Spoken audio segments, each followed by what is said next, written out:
Buen día, doctor. Buen día a todos. Vamos a empezar la Buenos clase. días, doctor.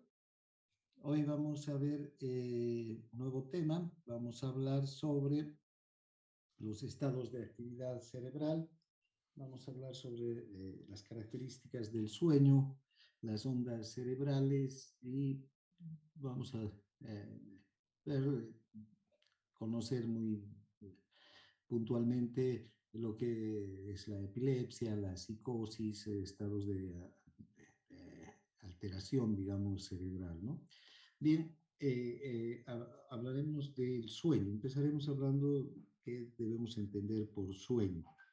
El sueño no es nada más que un estado de inconsciencia del que la persona puede ser despertada mediante un estímulo sensitivo o de cualquier otro tipo, ¿no?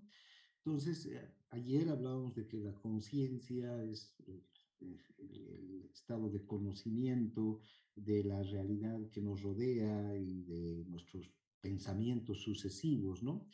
Entonces, cuando dormimos, no tenemos conocimiento de la realidad que nos rodea, ¿no? Si estamos durmiendo, puede entrar una persona, salir, puede mover una cosa u otra. Eh, de hecho, hay personas que mientras duermen les roban, ¿no? Es por eso, porque han perdido conocimiento, no conocen qué está pasando a su alrededor. Pero este estado de inconsciencia tiene la particularidad de que podemos salir, ¿no? El individuo puede salir a partir de un estímulo. Este puede ser un estímulo como el sonido, por ejemplo, un ruido fuerte nos despierta, el frío nos despierta, ¿no? Alguien que nos toque nos despierta, un dolor nos puede despertar. Entonces, cualquier estímulo sensitivo puede producirnos el despertar y retomar el estado de conciencia. Ahora, el sueño es esencial en la vida de los animales. Todos los animales tenemos fases de sueño, ¿no? Dentro de nuestra vida. A su vez, el sueño, que es una parte de la fisiología normal de las personas, tiene múltiples fases. El sueño no es uniforme.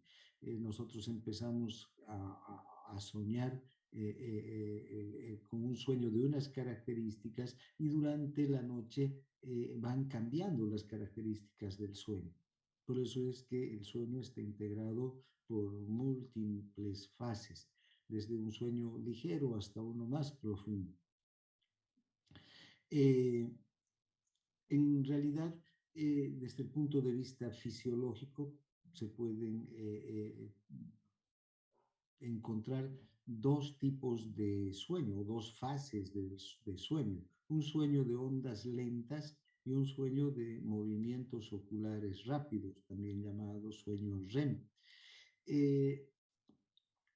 A su vez, el sueño de ondas lentas tiene varias subdivisiones, ¿no? Y que los psiquiatras, los psicólogos lo estudian más en profundidad.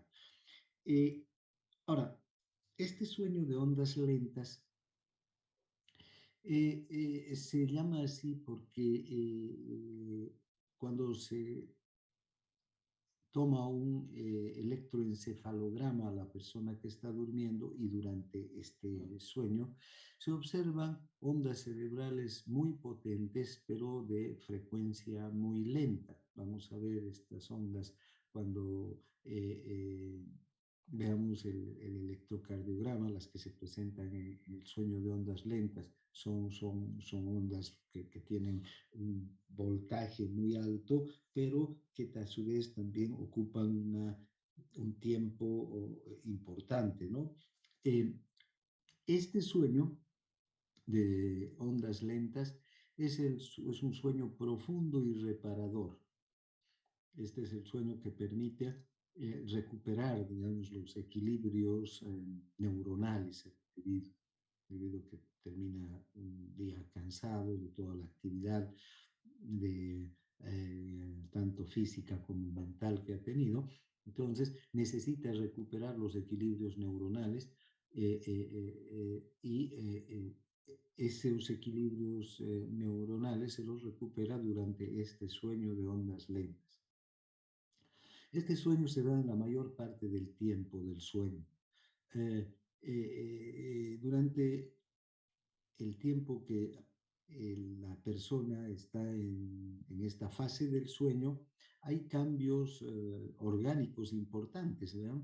Desciende el tono vascular periférico, esto hace que reduzca la presión arterial. El tono vascular periférico eh, está directamente relacionado con la presión arterial. Si aumenta el tono vascular periférico, esto quiere decir que aumenta la presión a nivel de las arteriolas, aumenta la presión arterial, ¿no?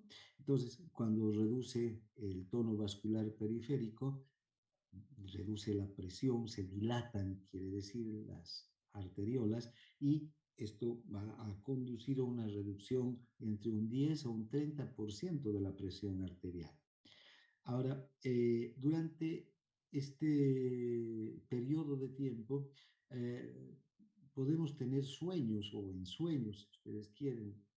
La persona sueña con situaciones, personas, vivencias, puede tener hasta pesadillas, pero estas no se consolidan en la memoria. Y cuando despertamos, no nos acordamos de estos sueños que hemos tenido durante el sueño de ondas lentas. Esto se ha podido observar gracias a estudios con electroencefalograma, que ahí sí la persona, hay cierta actividad cerebral que muestra que hay estos ensueños, ¿no? Incluso pesadillas, actividad donde hay mayor inquietud por parte del individuo.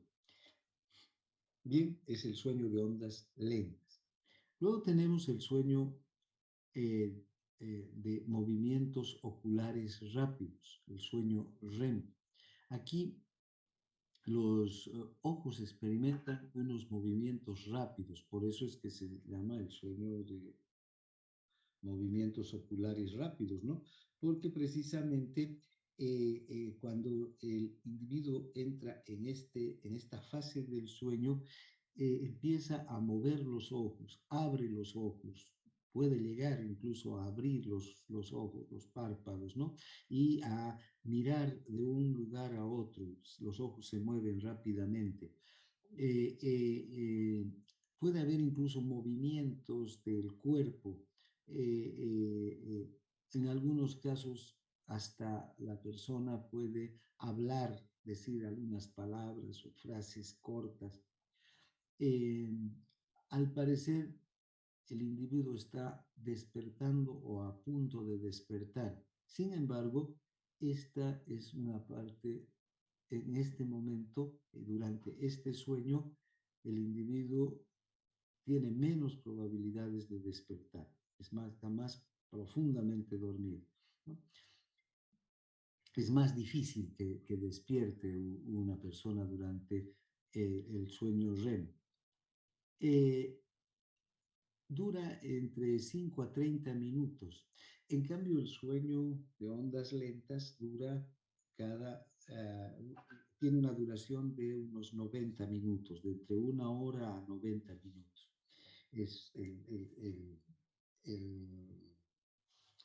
el tiempo de duración del sueño de ondas lentas. Este sueño de movimientos rápidos de los ojos o movimientos oculares rápidos es corto en duración, de 5 a 30 minutos. Este sueño no es muy reparador, ¿no? Se intercala entre los sueños de ondas lentas. Los sueños que nosotros recordamos los tenemos durante el sueño REM. Esos son los sueños que recordamos al día siguiente. En especial el último sueño, porque sucede que luego de una noche de 6, 7, 8 horas de dormir, la persona va a tener varios sueños lentos y sueños REM, o sea, sueño de ondas lentas y sueños REM. Va a tener un sueño de ondas lentas con el que empieza la noche. Ni bien dormimos, tenemos un sueño de ondas lentas que va a durar aproximadamente 90 minutos. Luego va a venir un sueño REM y que no va a ser tan largo. Esperen un segundito, por favor. Borrar esto.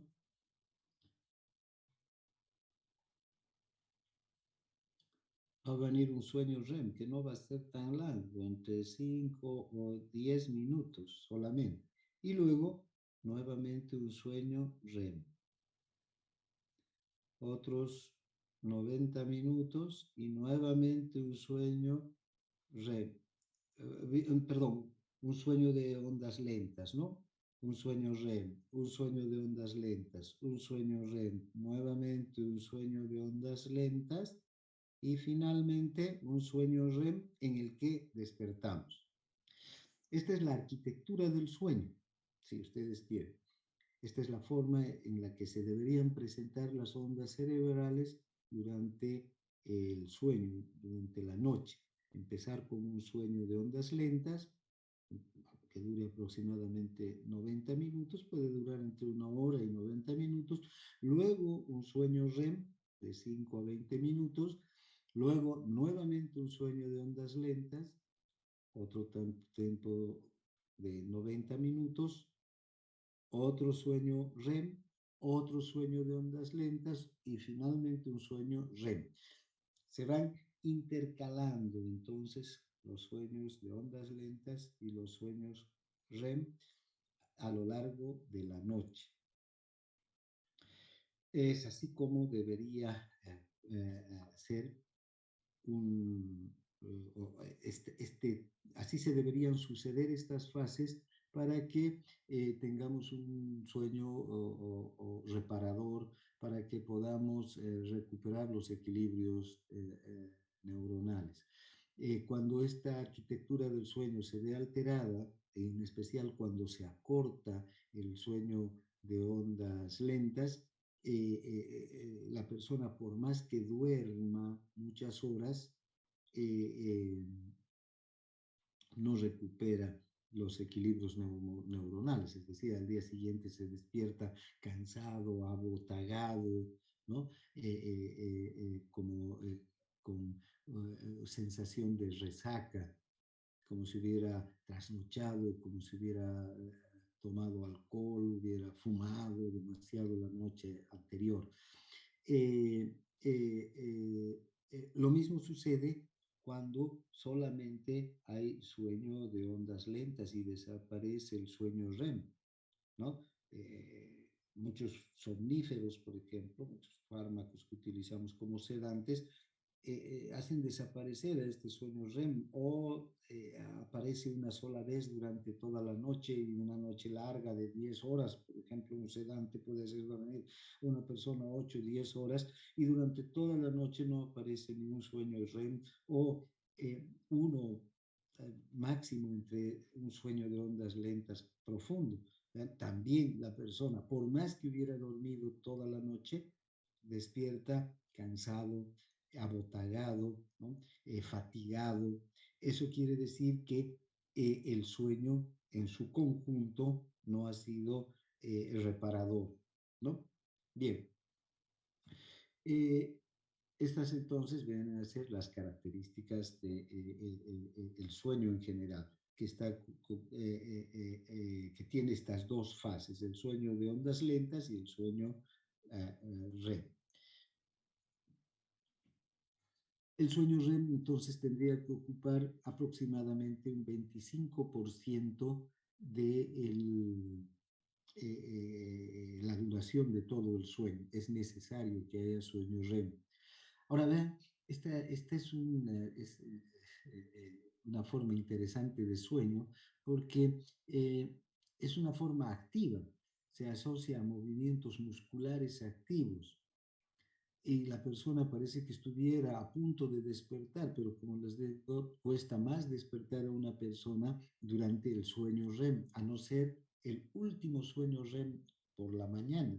Es ahí donde el individuo despierta, el último episodio de sueño REM. Ahora, durante el sueño REM cambia también las características fisiológicas de la persona, ¿no? Vean, el tono muscular aumenta, hay movimientos musculares, la frecuencia cardíaca aumenta, la presión arterial aumenta. Hemos visto que el tono vascular durante el sueño de ondas lentas disminuye. Aquí, por el contrario, puede aumentar la presión arterial, puede aumentar la frecuencia cardíaca, aumenta la frecuencia respiratoria y hasta se vuelve irregular la frecuencia respiratoria. Existen movimientos irregulares, da la sensación de que la persona está despertando, está hablando, está mirando, ¿no? Y el encéfalo se encuentra muy activo, hay un aumento del 20% del metabolismo y el electroencefalograma produce ondas cerebrales muy parecidas a las de la vigilia. ¿Vean? Estas son las ondas lentas, estas se llaman ondas delta en el electrocardiograma, vamos a ver, o el electroencefalograma. Vamos a ver que en el electroencefalograma tenemos las ondas alfa, las ondas beta, las ondas delta, las ondas teta, 4 tipos de ondas. Normalmente, durante el sueño, deben aparecer las ondas delta, que son estas las ondas lentas, de mucho voltaje, pero que tienen mayor que ocupan un mayor periodo de tiempo y se intercalan con ondas beta. Estas ondas beta son ondas pequeñas en voltaje, pero muy frecuentes, ¿no? Estas ondas beta son las que produce un individuo durante la vigilia, es decir, durante todo el tiempo que está despierta, cuando estamos en actividad cerebral, cuando tenemos una mente activa, producimos ondas beta. Y ven qué interesante este sueño REM, el encéfalo produce ondas similares a los de la vigilia, sin embargo está profundamente dormido, ¿no? Bien, entonces serían las características del sueño REM, ¿no? Ahora, ¿cuáles son las teorías básicas del sueño? Al parecer, el sueño está producido por un proceso inhibidor activo. ¿Qué significa esto, un proceso inhibidor activo? Se ha estudiado mucho el sueño y el estado de vigilia y los cambios que hay entre el sueño y el estado de vigilia desde el punto de vista neurofisiológico. Y existiría un centro del sueño. Este centro del sueño está entre la protuberancia y el bulbo, en más y en mayor medida en el bulbo. Es un centro inhibidor, genera inhibición de otras partes del encéfalo. Y ayer hemos visto, recuerdan que hay un centro excitador, ¿no? Que está en la protuberancia. Aquí este centro excitador, esta zona excitadora del tronco del encéfalo, donde están las neuronas gigantocelulares que producen una gran cantidad de acetilcolina y esta acetilcolina inunda el cerebro de la corteza cerebral en realidad de estímulos excitadores y nos mantiene despiertos. Además, estos estímulos excitadores que llegan a la corteza cerebral vuelven hacia la formación reticular, hacia donde está este centro excitador, para excitar, a su vez, a volver a excitar a las neuronas gigantocelulares que producen acetilcolina para que éstas nuevamente envíen descargas de acetilcolina hacia el cerebro y este mecanismo de retroalimentación se da durante todo el día mientras estamos despiertos. Entonces hay un centro que produce acetilcolina y que nos mantiene activos, con una mente despierta, con una mente atenta, concentrada en el medio que nos rodea y también todos los estímulos que pueden captar nuestros receptores, tanto del exterior como del interior de nuestro cuerpo. Bien, entonces ese centro va a ser inhibido por este otro centro, el centro del sueño. Este centro del sueño está un poco por debajo en el tronco del encéfalo, entre la protuberancia y el bulbo raquídeo se encuentra este centro del sueño y que este centro produce un neurotransmisor inhibidor, la serotonina. Este centro del sueño, que está ubicado entre los núcleos del RAFE, produce la serotonina que va a producir la inhibición del centro excitador. Una vez que el centro excitador se queda inhibido, ya no produce más acetilcolina y la actividad cerebral empieza a decaer. Además, este centro inhibidor no solamente envía serotonina hacia el centro excitador, sino además envía hacia la corteza cerebral, produciendo entonces la depresión de la corteza cerebral y el sueño. Bien, entonces, este centro del sueño estaría ubicado entre los núcleos del RAFE, ¿no? Está en los núcleos del RAFE, entre la mitad inferior de la protuberancia y el bulbo raquídeo.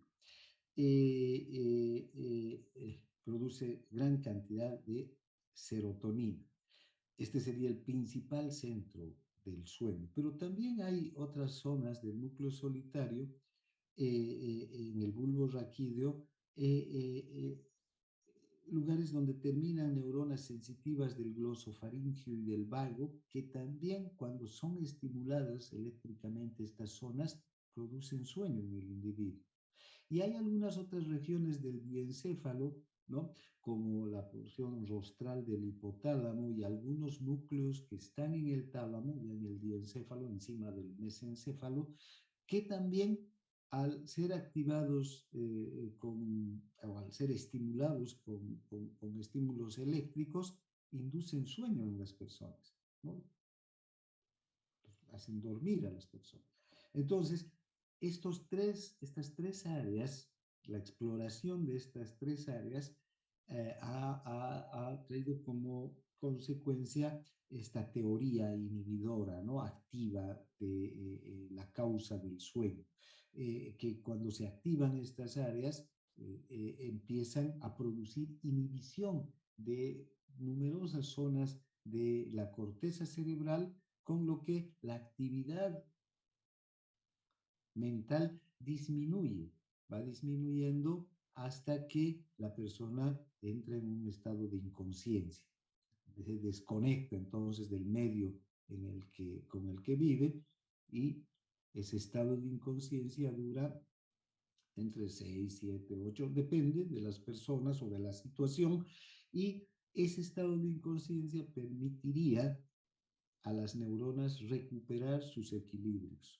Enseguida vamos a ver un estudio que han hecho en una universidad sobre qué es lo que ocurriría en la neurona durante el sueño. Bien, ahora, estos núcleos son acúmulos neuronales que producen diferentes sustancias. La principal sustancia encontrada es la serotonina.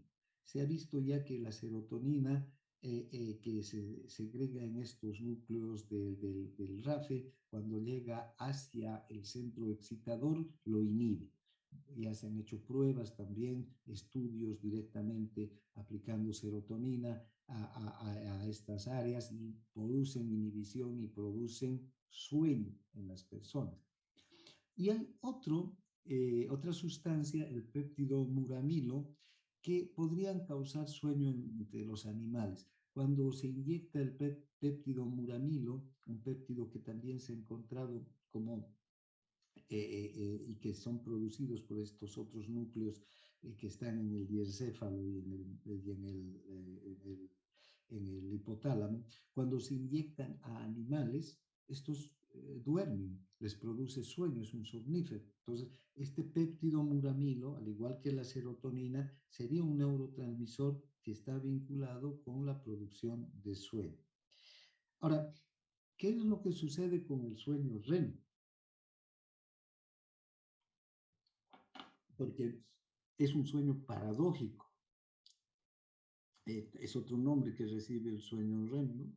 Paradójico, y es claro, una paradoja que la persona está tan profundamente dormida y mueva los ojos, mire, hable incluso en algunos casos o se mueva y además produzca ondas cerebrales beta, que son las ondas que se producen cuando estamos despiertos. Al parecer, hay unas neuronas que producen y secretan acetilcolina. Estas neuronas están situadas en la formación reticular y tendrían la capacidad de activar muchas porciones del encéfalo. Que no están necesariamente vinculadas con la actividad o con la vigilia, pero sí que logran activar estas áreas, o sea, o son activadas estas zonas del encéfalo y por la secreción de acetilcolina de estas neuronas, de estas neuronas gigantes que están en el área reticular, en la formación reticular.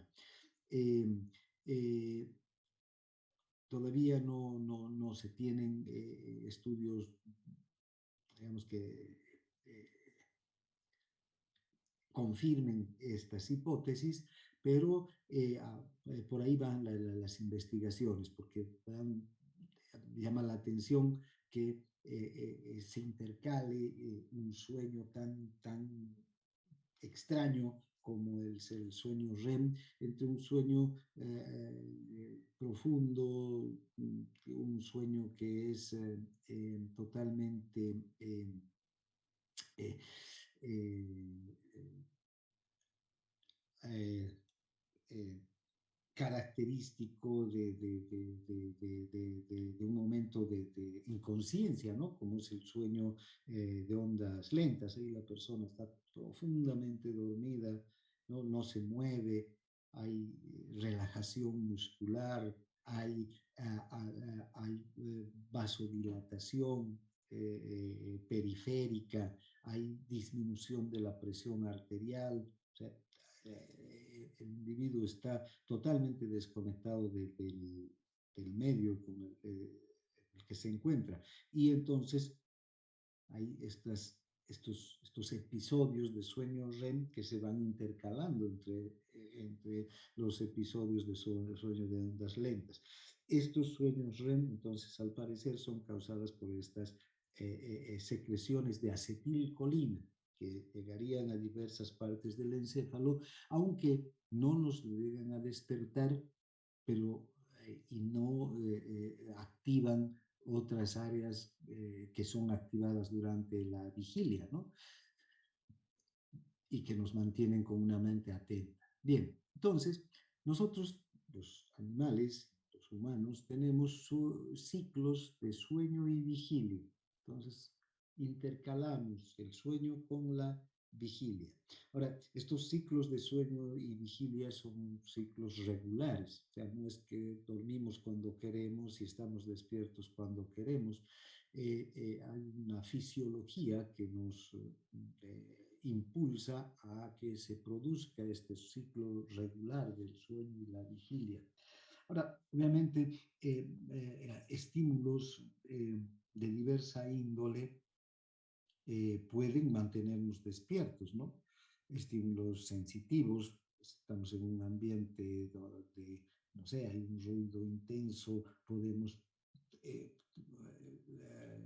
tener la imposibilidad de conciliar el sueño o el frío o el dolor, nos pueden mantener despiertos por muchas más horas de lo que es el ciclo sueño y vigilia.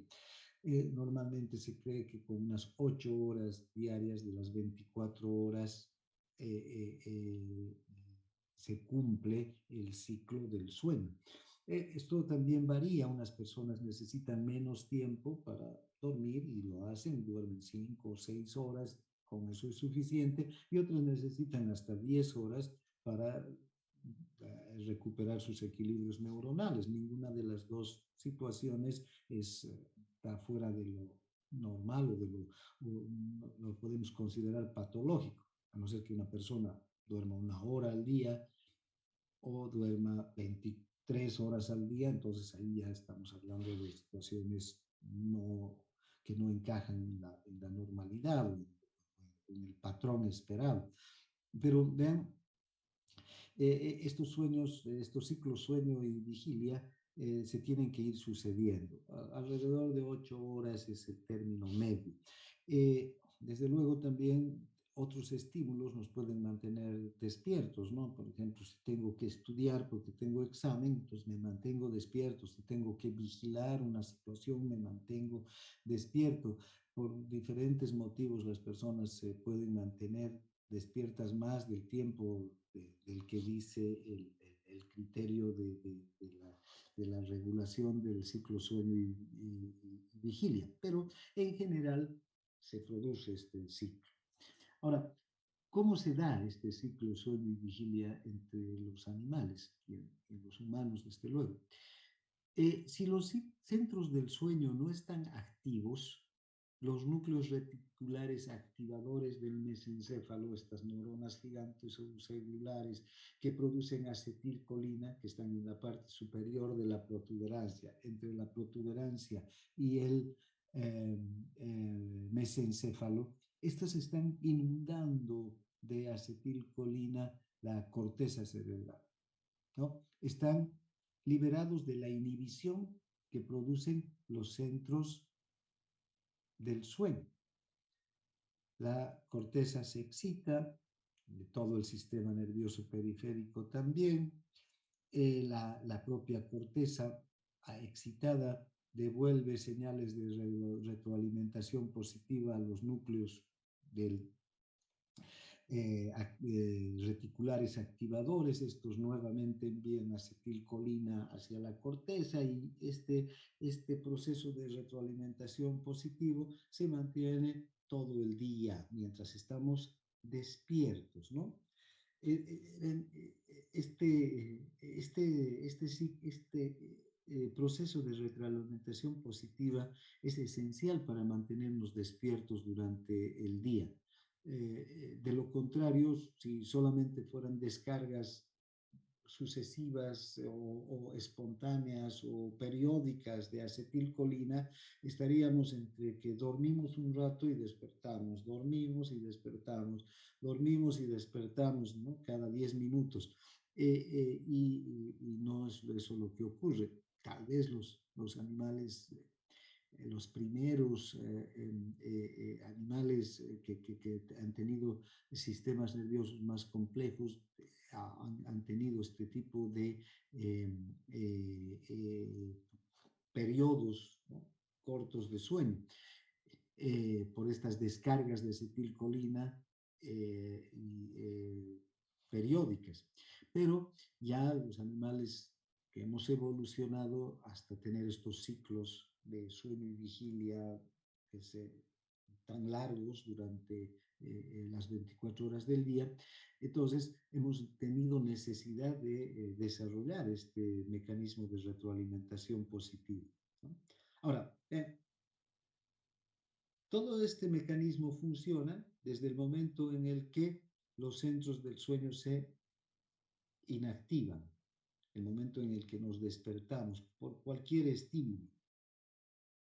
Y se van a mantener hasta que el encéfalo empieza a fatigarse, las neuronas del encéfalo se fatigan, sentimos cansancio, empezamos a sentir ganas de dormir, ¿no es verdad? La retroalimentación entonces entre los núcleos de la formación reticular y la corteza cerebral esa retroalimentación positiva empieza a decaer paulatinamente y vamos ya entrando en un proceso ya de eh, poca excitación, poca actividad, ¿no?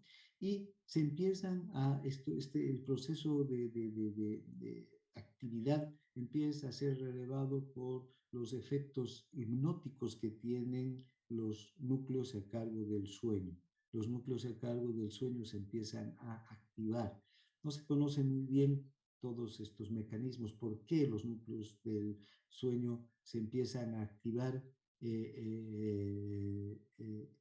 pero el hecho es de que al parecer tiene que ver con que la fatiga del encéfalo nos obliga a mantenernos más que nada quietos y esta quietud hace que poco a poco decaiga el proceso de retroalimentación positiva y empiece a activarse el proceso de inhibitorio de del centro del sueño. ¿Eh? Por eso se dice el sueño es un proceso inhibitorio activo. Es una ¿no? ¿Por qué? Porque empieza a producir, se activa el núcleo del sueño produciendo serotonina que a su vez inhibe a los núcleos reticulares. Ese sería el mecanismo de sueño y vigilia, o el ciclo de sueño y vigilia. Bien, el sueño es esencial para el animal. Si cualquier animal, si no duerme, va a terminar totalmente alterado desde el punto de vista neurológico, psicológico y también orgánico. Vean los efectos que tiene sobre el sistema nervioso la falta de sueño, ¿no? La falta de sueño va a alterar y va a afectar todas las funciones del sistema nervioso central, ¿no? La vigilia prolongada, es decir, no dormir, se asocia a una disfunción progresiva de los procesos mentales, ¿no? Vean, si no dormimos 15 horas, por decir, ya empezamos a tener falta de concentración, empezamos a tener una incapacidad a veces hasta para concentrarnos en actividades muy sencillas, ¿no? Luego podemos empezar, si no dormimos, podemos llegar a irritarnos. Si la persona no duerme más de 24 horas, puede tener respuestas eh,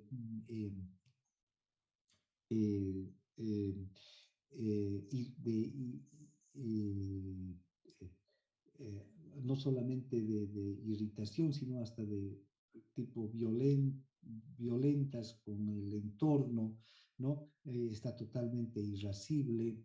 Si no duerme 48 horas, puede ya tener episodios de violencia, comportamientos anormales. Esto se ha visto en experimentos con animales o también se tienen reportes de que por diferentes motivos los humanos somos unos animales demasiado complejos en nuestras formas de actuar. Gente que ha sido torturada, por ejemplo, a la que no le han dejado dormir durante días, entonces el comportamiento de estos individuos ha ido cambiando a tener psicosis, paranoias, comportamientos psicológicos totalmente anormales, ¿no? Entonces, vean, la falta de sueño, entonces no solamente que nos produce fatiga, cansancio o cierta irritabilidad, sino si esta falta de sueño es prolongada, puede producir comportamientos anormales, tipo psicosis, comportamientos psicóticos, alucinaciones, paranoias, accesos de ira, de violencia, ¿no? El sueño se encarga entonces de restablecer por múltiples vías los niveles oportunos de actividad cerebral y el equilibrio normal de esta actividad cerebral. El sueño restablecería los equilibrios naturales entre los centros neuronales. No se conoce muy bien los mecanismos por los que el sueño permite que las neuronas, por ejemplo, de estar fatigadas, cansadas por una actividad intensa de muchas horas, ¿no? Recuperen su equilibrio neuronal y su actividad neuronal en la mañana después de haber dormido, porque en la mañana después de haber dormido despertamos frescos y activos, ¿no? Antes de entrar al estudio de las ondas cerebrales, quiero mostrarles esta fotometría, que es una fotografía del cerebro de una persona mientras dormía. Vean, aquí a nivel de los ventrículos y de todo el, eh, el espacio por donde circula el líquido cefalorraquídeo, hay esta coloración amarilla, ¿no? Intensa. Dice que, según este estudio, aquí esta esta coloración del líquido cefalorraquídeo está dada porque hay sustancias de desecho del metabolismo que se empiezan a eliminar de las neuronas durante las horas de sueño, ¿no? Dice que, por ejemplo, durante el día, la neurona tiene una actividad metabólica tan, pero tan intensa que no está correspondida con la capacidad que tiene la propia neurona para eliminar las sustancias de desecho, ¿no? Como sustancias de desecho no solamente vamos a entender al dióxido de carbono, que desde luego el dióxido de carbono ya es una sustancia de desecho del metabolismo, sino muchas otras sustancias de desecho, péptidos, carbohidratos, glucopéptidos, que se producen durante el metabolismo de la neurona. Y esas sustancias de desecho seguirían acumulando en la neurona durante el día, que no logran ser eliminadas a la velocidad con que la neurona produce sus actividades metabólicas. Que vean, la neurona tiene una actividad intensa, es una de las células que más actividad metabólica tiene. Entonces, esto hace que se vaya acumulando sustancias de desecho en la neurona y que eso produciría la fatiga de la neurona y que finalmente el sueño es el momento en el que las neuronas disminuyen su intensidad metabólica, su actividad disminuye en la noche y durante la noche, cuando ha disminuido la actividad metabólica, se empiezan a eliminar estos residuos. Por eso dice, este estudio revela que el cerebro saca la basura mientras dormimos. Todas las sustancias de desecho del metabolismo empiezan a ser sacadas de la neurona hacia, desde luego, el líquido cefalorraquídeo y luego del líquido cefalorraquídeo ya a través de hacia la circulación y hacia la sangre, ¿no? Entonces, es un interesante estudio que han hecho en esta Universidad de Rochester sobre qué es lo que ocurre durante el sueño, ¿no? Todavía, desde luego, está lejos de comprenderse qué es lo que realmente ocurre, pero este es un buen adelanto de lo que probablemente produce sí, ocurre durante el sueño y por qué es tan necesario el sueño en los animales. Bien, eh, ahora pasaremos al estudio de las ondas cerebrales. El cerebro es uno de los tejidos, uno de los órganos que más actividad metabólica tiene. Esta actividad metabólica se traduce en potenciales de acción. Estos son potenciales eléctricos que todo el tiempo se están produciendo en las neuronas. Las neuronas producen potenciales de acción. ¿Para qué? Para transmitir la información.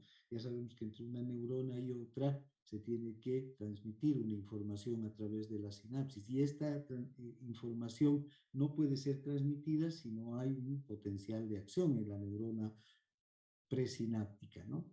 Entonces, para la liberación del neurotransmisor, si esta es la neurona presináptica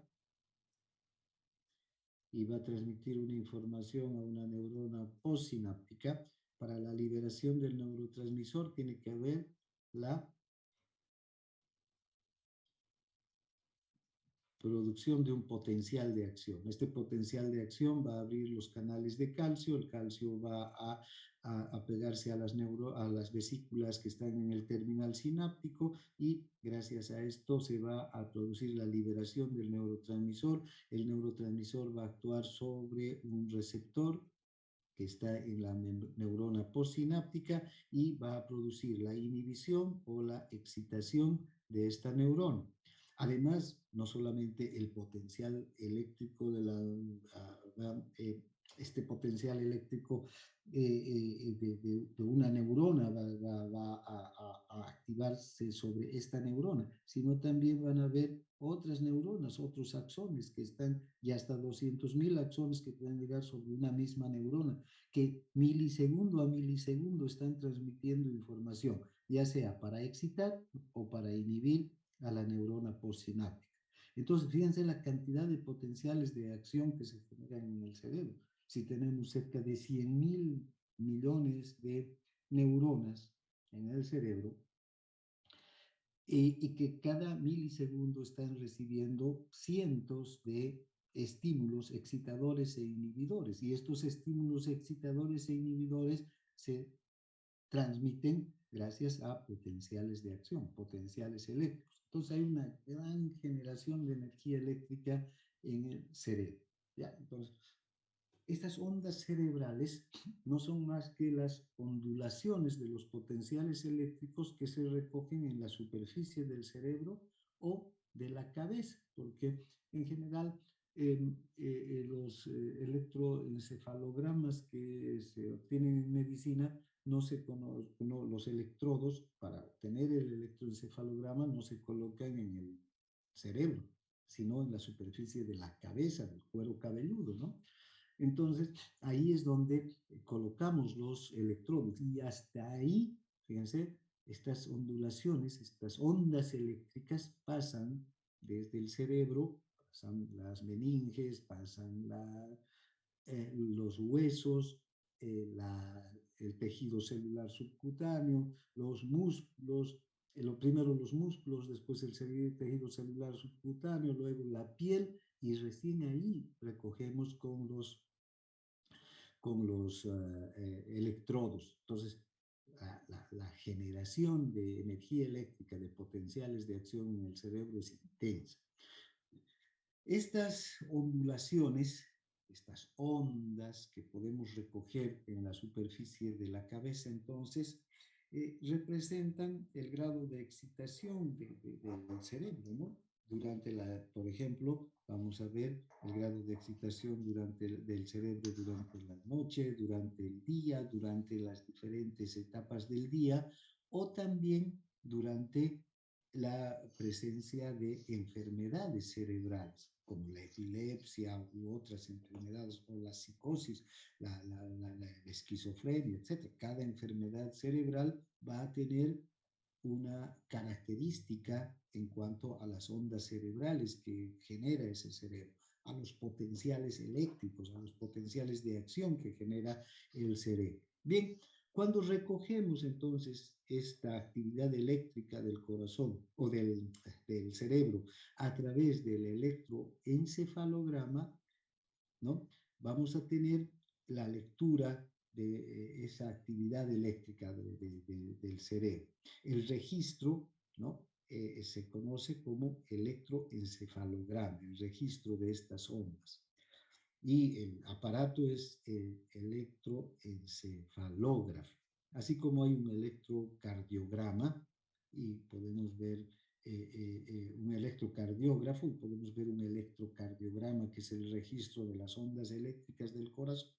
También podemos tener un electroencefalograma, que es el registro de las ondas eléctricas del encéfalo y del cerebro en particular. Ahora, estas ondas cerebrales se miden en voltios, ¿no? Y su intensidad va a variar entre 0 a 200 microvoltios.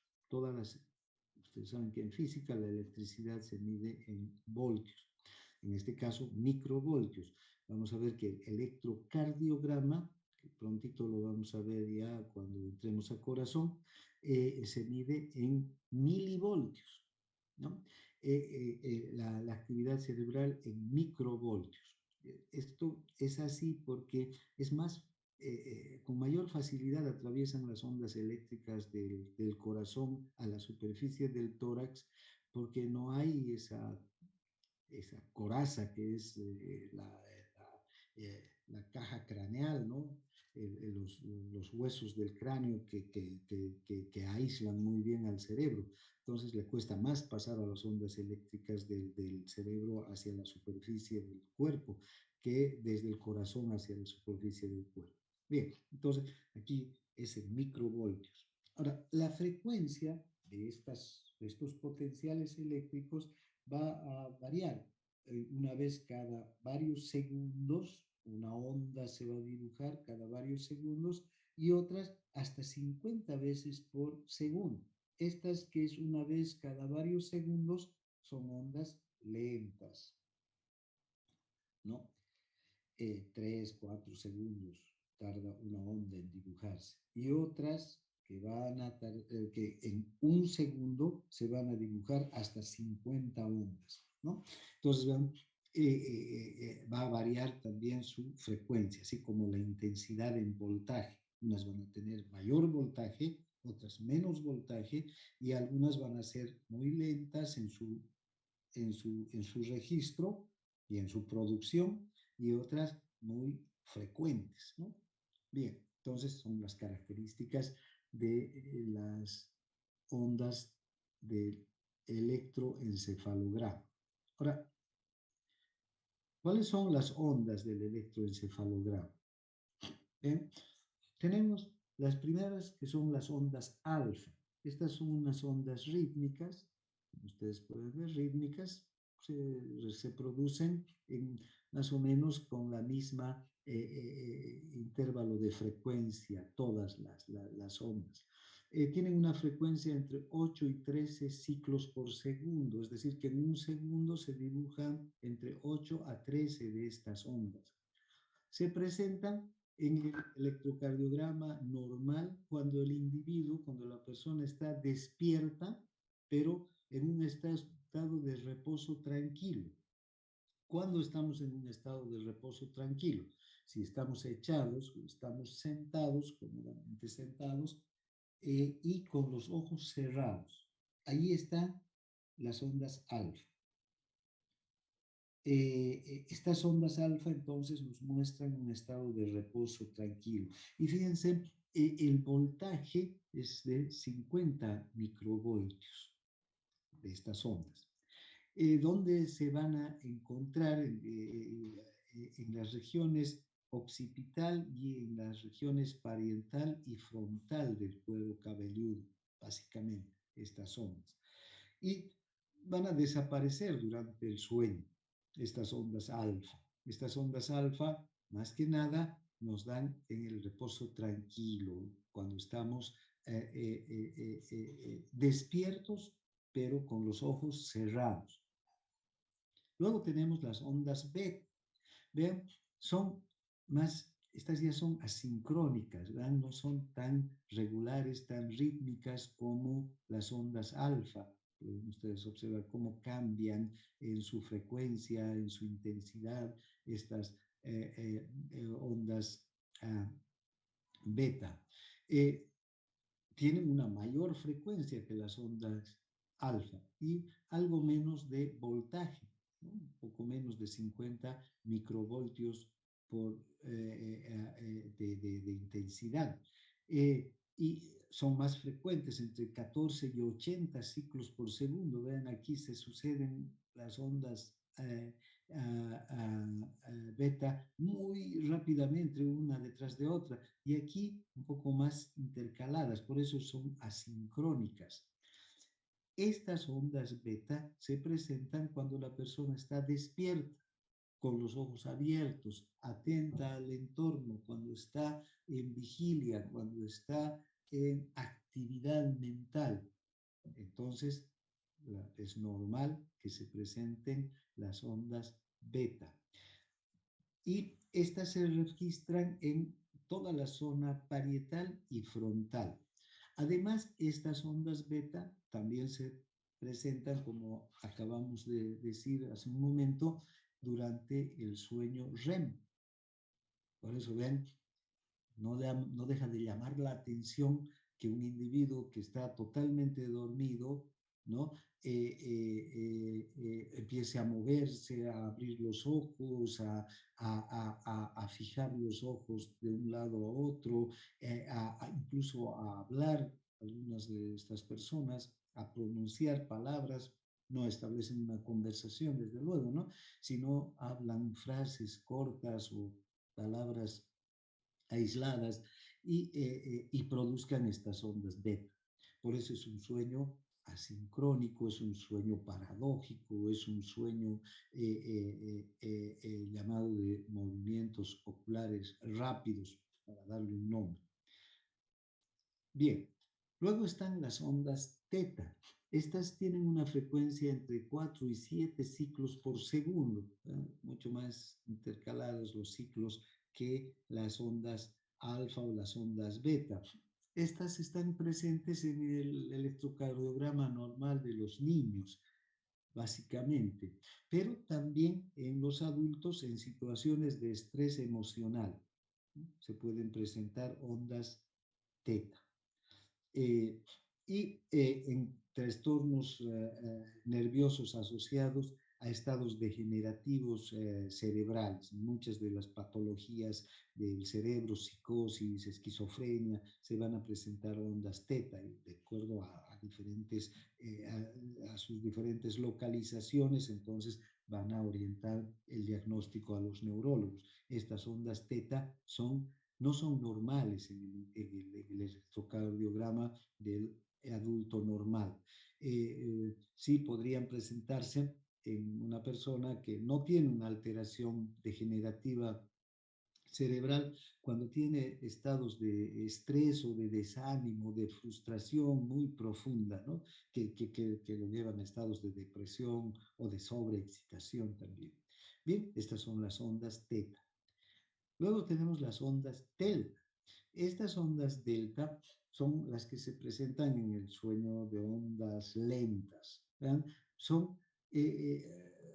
Tienen frecuencias menores a 3.5 ciclos por segundo. Estas ondas, vean, amplias que son, ¿no? Algunas son más que otras, pero en general son muy amplias. Esto quiere decir que tardan más tiempo en hacerse. Pero además tienen un voltaje muy alto.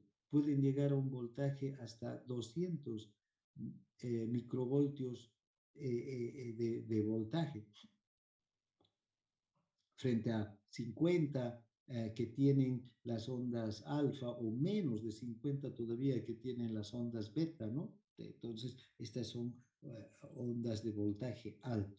¿Dónde se producen? En el sueño profundo. Por eso también el sueño profundo se llama sueño de ondas lentas o sueño de ondas delta. También se producen los lactantes, en los recién nacidos, estas ondas delta, y en enfermedades orgánicas serias del cerebro, que conducen a un estado de coma. Por ejemplo, en el estado de coma se presentan las ondas delta. En un paciente que está en coma profundo solamente podemos encontrar ondas delta por toda la corteza cerebral. También en los pacientes que están anestesiados, ¿no? Que están anestesiados para una cirugía, para una intervención quirúrgica, también se presentan las ondas delta. Entonces, son propias del electrocardiograma de personas que están básicamente en estado de inconsciencia, ya sea durante el sueño, durante el coma o durante la anestesia profunda, ¿no? En los lactantes sí pueden ser normales en las primeras semanas, meses de vida. Entonces tenemos las ondas alfa, ¿no? 50 micrómetros o 50 microvoltios de voltaje. eh, eh, Son muy frecuentes, ¿no? Son rítmicas, se dan en el descanso, ¿no? Cuando la persona está descansando, reposando y con los ojos abiertos o cerrados. Las ondas beta se dan durante la actividad, ¿no? Tienen menos de 50 microvoltios de voltaje, son frecuentes, eh, son asincrónicas, fíjense, se dibujan de diferente forma e intensidad y frecuencia, ¿no? Y se da durante el estado de vigilia y durante el sueño REM. Las ondas teta también son ondas que tienen una frecuencia menor de 4 o 7 ciclos por segundo, son asincrónicas también, ¿no? Estas se dan generalmente en los niños o en estados de alteraciones cerebrales, de estados de degeneración cerebral. Y las ondas delta son ondas que tienen mucho voltaje, hasta 200 microvoltios, además son muy lentas, ¿no?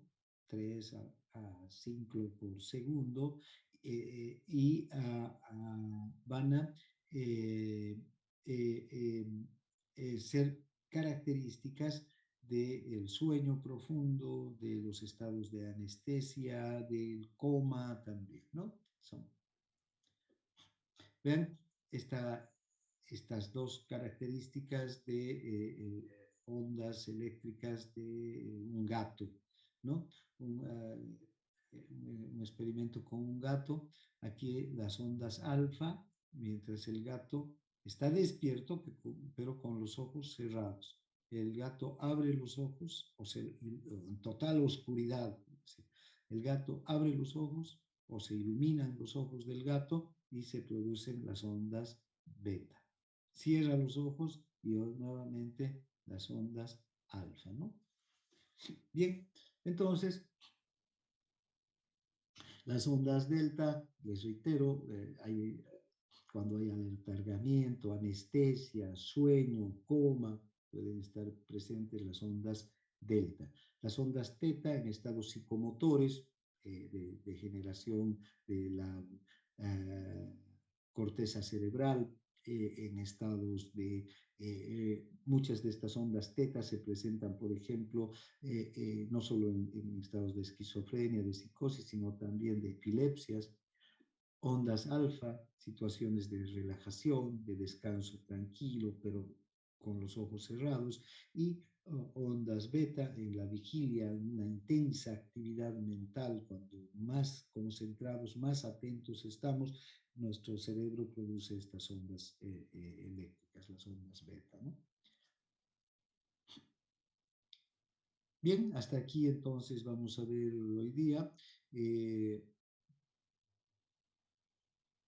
Esta era la diapositiva que vimos hace rato sobre cómo el cerebro, al parecer, saca basura durante la noche. Bien, no sé si hay consultas. Doctor, yo tuviera una pregunta. Sí. Sobre las ondas teta, ahí dijo que podía presentarse en las epilepsias, ¿verdad?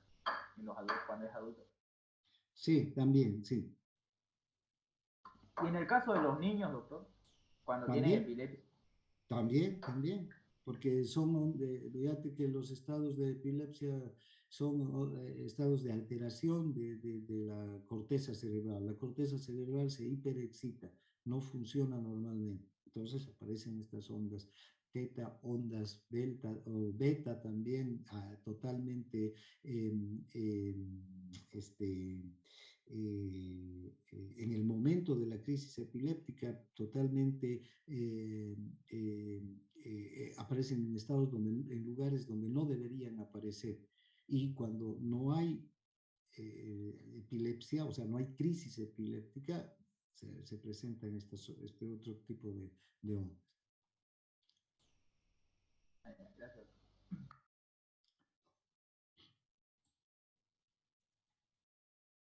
Doctor, buenos días. Una Sí, preguntita, bueno, una digo, duda, curiosidad, no sé. Tengo una hermana que ha trabajado más o menos 3 meses en la noche, todos los días, ah, y luego le cambiaron de turno, ¿no? Entonces ella decía que aunque dormía en el día, no descansaba igual, dormía sus 8 horas, todo, pero no descansaba de la misma manera que dormía en la noche. Incluso ella hacía oscuro el cuarto, todo. Y cuando le cambiaron el turno, la primera noche fue como, uff, dijo. Entonces, algo muy diferente, dijo ella. no, claro, porque fíjate, estamos acostumbrados, eso se llaman ciclos circadianos. Estamos acostumbrados, a nuestro organismo nosotros somos básicamente animales que que tenemos actividad diurna, como la mayor parte de los animales, pero hay otros que tienen actividad nocturna, ¿no? Entonces, duermen durante el día y durante la noche se movilizan, buscan alimento, cazan, se aparean, todo lo que tienen que hacer. Los humanos, más que nada, durante el día tenemos actividad. Ahora, nos hemos ido también acomodando a las diferentes actividades, ¿no? Y hay personas que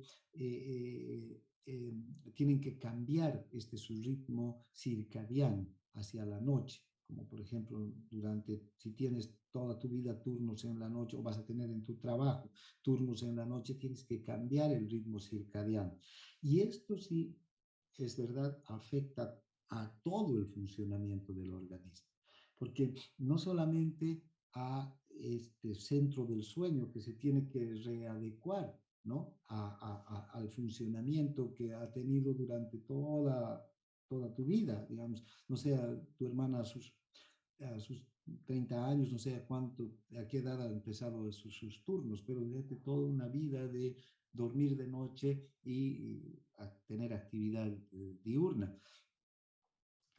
Obviamente, seguramente había noches que tenía que estudiar, etcétera, pero en general la actividad, el ritmo circadiano es dormir de noche y tener una actividad, su actividad de día, la vigilia de día.